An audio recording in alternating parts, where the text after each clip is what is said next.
छोटे छोटे बच्चों को भी देख रहा हूं। याद करिए 17 के पहले इन बच्चों के लिए स्कूल जाने के लिए गरीब बच्चों के पास वर्दी नहीं होती थी, जूता मोजा नहीं होता था, स्वेटर नहीं होती थी, कॉपी किताब नहीं होता था।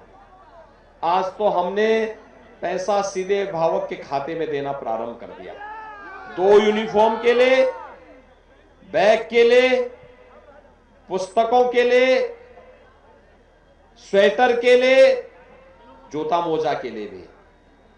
यानी आप देख सकते हैं सरकार हर एक गरीब की चिंता कर रही है। गरीबों के लिए मकान बन रहे हैं, गरीब के घर बिजली पहुंच रही है, हर गरीब को शौचालय दे दिया गया है, गरीब को फ्री में राशन दिया जा रहा है, बड़े बड़े इंफ्रास्ट्रक्चर डेवलपमेंट के कार्य भी हो रहे हैं। क्या ये काम पहले होते थे क्या? और अभी तो हमने ये शुरुआत की है। अभी तो भाइयों बहनों 10 मार्च के बाद आज 5 चरण के चुनाव संपन्न हो गए हैं। 5 चरण के चुनाव का रुझान क्या बताऊं? सुनना चाहेंगे? भारतीय जनता पार्टी पूर्ण बहुमत से काफी आगे निकल गई है। अब हमें फिर एक बार 300 पार के लक्ष्य को प्राप्त करना है। और 300 पार के लक्ष्य के लिए गोरखपुर जनपद की 9 की 9 सीट चाहिए। सहजनवा भी, गोरखपुर ग्रामीण भी। सहमत हैं? सभी लोग सहमत हैं? भाइयों बहनों, अभी तो ये शुरुआत है। देखो 10 मार्च के बाद जब सरकार बनेगी तो हर गरीब परिवार को फ्री में होली और दीपावली को रसोई का इसका सिलेंडर भी मिलेगा। 60 साल से ऊपर की महिलाओं को उत्तर प्रदेश परिवहन निगम की बस में फ्री में यात्रा की सुविधा देंगे। किसानों को, अन्नदाता किसानों को आने वाले 5 वर्ष में ऐसी व्यवस्था बनाएंगे कि ट्यूबवेल का उन पर कोई खर्चा नहीं आएगा। फ्री में ट्यूबवेल कनेक्शन। और भाइयों बहनों, बेटियों की शादी के लिए अब तक मुख्यमंत्री, जब मैं मुख्यमंत्री बना था मैंने शुरुआत की थी, 51,000 गरीब बेटियों की शादी के लिए हम लोग देते हैं अनुदान, कन्यादान के लिए। अब इस राशि को बढ़ा करके 1 लाख रुपया करेंगे। 1 लाख। वृद्धजनों, विधवा महिलाओं और दिव्यांगजनों की पेंशन सपा बसपा ने रोक दी थी। हमने तय किया है, हमने इसको 12,000 रुपये सालाना किया है और अगले 5 साल में इसको बढ़ा के 18,000 रुपया सालाना करेंगे। बेटियों के लिए जो मेधावी बेटी होगी, कॉलेज में पढ़ेगी, अच्छे नंबर लेके आएगी, उसको फ्री में स्कूटी देंगे।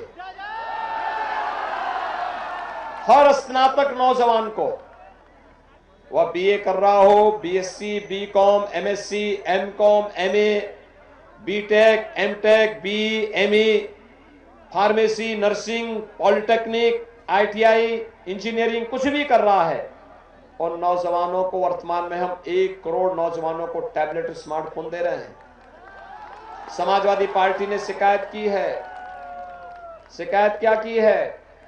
शिकायत की है कि चुनाव के दौरान नहीं वितरित होना चाहिए। हमने कभी, हम तो 6 महीने पहले वितरण शुरू कर दिया। अब कोरोना आ गया, इसमें हमारी गलती क्या है?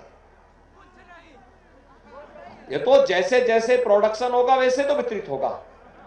लेकिन अगर तुम विरोध कर रहे हो तो मान के चलिए कि 10 मार्च के बाद हम 2 करोड़ नौजवानों को देंगे। और इसका जो खर्चा आएगा ऑनलाइन एजुकेशन का,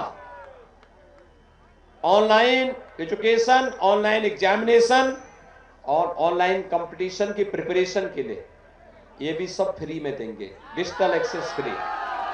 मां बाप पर कोई खर्चा नहीं आएगा। यूपी का नौजवान भी स्मार्ट बनेगा।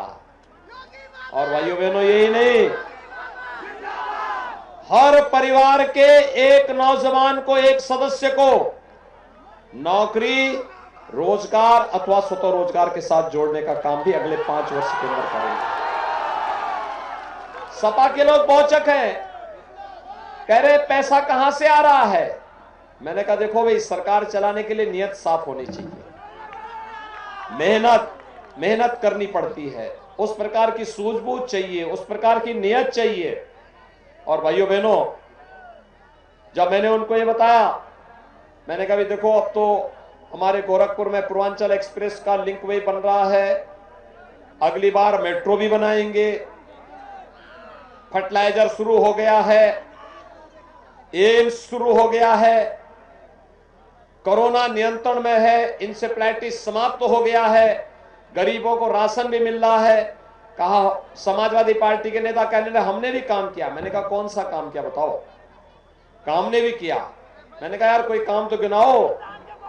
कहा साहब देखिए, हम लोगों ने कब्रिस्तान की बाउंड्री वाल बनाई। क्या काम किया उन्होंने? कब्रिस्तान की बाउंड्री। भाइयों बहनों, उन लोगों से कहिए जब बाउंड्री कब्रिस्तान की बनाए हो, काम वहां किए हो, तो वोट भी वहीं से लो। और देखना यहां तो विकास भी हुआ है, और गरीबों के राशन पर जिन लोगों ने डकैती डाली थी, विकास की योजनाओं को जो लूट खसोट का जरिया बनाते थे, जो लोग मेडिकल कॉलेज के निर्माण में, एम्स के निर्माण में बाधक थे, इन सभी लोगों पर हम लोगों ने अगर पूर्वांचल एक्सप्रेस वे के लिए बुलडोजर का इस्तेमाल किया तो उन लोगों के लिए भी किया है। बुरा तो नहीं किया ना? ये चालू रहना चाहिए ना? सभी सहमत हैं, सभी लोग।